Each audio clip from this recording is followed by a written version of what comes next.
YouTube seriously needs to get its act together, because they keep screwing over the very creators that have made the website what it is today. That is recently what happened to RTGame, a creator that I love and whose content is not deserving of the unfair treatment that YouTube bestowed upon him. I later discovered this is a widespread issue, which makes things even worse. Like many creators, he made an end of the year compilation video that included moments from his content throughout all of 2022. Also, like last year, the video was made age restricted for no apparent reason. This was supposedly confirmed by Manual Review, which they had fixed after Daniel reached out to them on Twitter. If this sounds familiar, it's because it happened to some ordinary gamers in May of 2021 and dozens of other creators as well. Now, in 2022, that same exact thing happened. On December 28th, he posted a tweet asking for YouTube to fix the age restriction and demonetization. Much like the other creators, the appeal was rejected within mere minutes for a 3-hour-long video. While waiting for YouTube to provide him with a response, RT instead found his The Quarry video also age restricted. The Quarry is an interactive horror game made by the same company that created Until Dawn. Other gameplays of the same thing are not age restricted, which I confirmed myself when I wasn't signed into my Google account. This type of situation with the same footage being treated differently by YouTube has also occurred in the past. Penguin0 uploaded a video in 2020 that included a staged clip of cartoon mascots getting out of a vehicle and lightly roughing a guy up. He earned a strike for violent content as a result of this. They believed my road rage video was genuine, shocking, disgusting, and overwhelmingly disturbing to the point that it needed to be removed from the platform. The very same clip appeared in a Markiplier Try Not to Laugh video years before, and that clip was perfectly fine.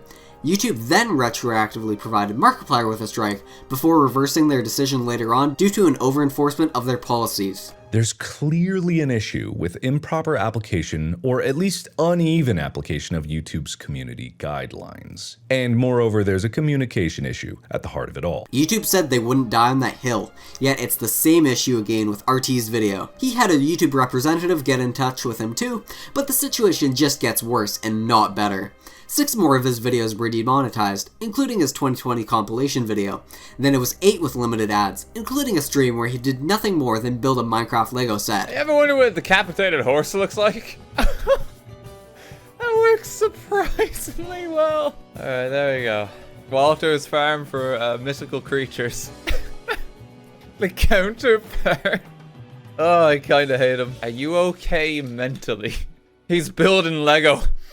What's wrong with this man? Then 12 in total. Even a private video where he played Minecraft 11 years ago was demonetized. So it seems obvious his channel was hit with something that made YouTube be overly cautious about demonetization, especially for videos that were perfectly fine being monetized for several years before this. He received a final response from YouTube, but it indicates dark times for creators. They confirmed that all videos hit with age restriction or demonetization wouldn't have a change in status. This happened due to new changes in policies, which were retroactively applied after he reached out to them on Twitter. This is something that is incredibly scary for content creators, because what they make today might not fly on YouTube in 5 years, resulting in what is essentially the loss of their job. This makes being a full-time YouTuber an unstable job, unless you diversify your income outside of the platform. While I was working on this video, Penguin0 created his own video discussing the situation, which made the puzzle come together fully.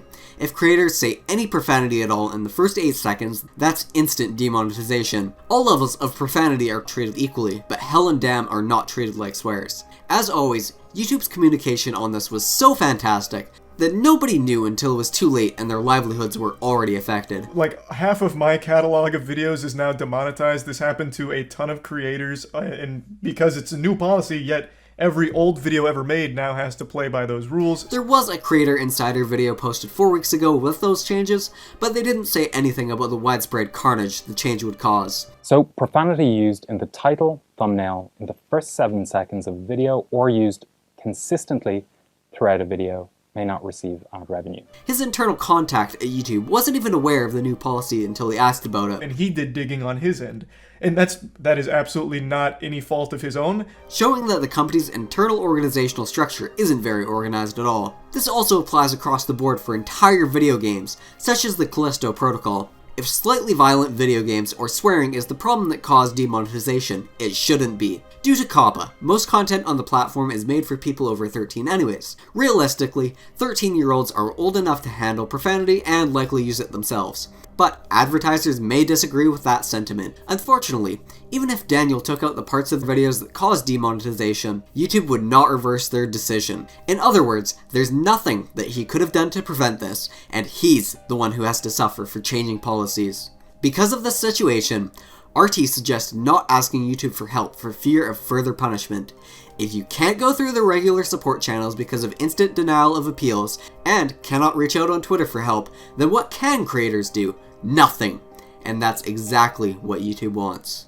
As much as YouTube says they care about creator mental health, they're ultimately a company with their own best interests in mind. If overly aggressive demonetization and age restrictions over a few swears or violent video games are what keeps confidence of advertisers, creator livelihoods are just collateral damage for that long-term stability. Herein lies the problem with YouTube. As much as it's a creative medium, it's a business that has to play by multiple sets of rules: governmental, internal policies, and external advertiser pressures. While this sometimes protects creators, more often than not, we are the ones hurt by YouTube's choices. I'm afraid that we might be only at the beginning of the downward spiral if YouTube continues to treat its creators this way. I've covered only a fraction of the negative way that YouTube affects its creators, but there always seems to be a never-ending stream of regular people being hurt by YouTube's actions. I wish RTGame well, and hopefully YouTube understands how many people are affected by this unannounced and drastic change, though I doubt that, considering how the company has approached previous issues. I have several videos like this one that you may be interested in. Goodbye.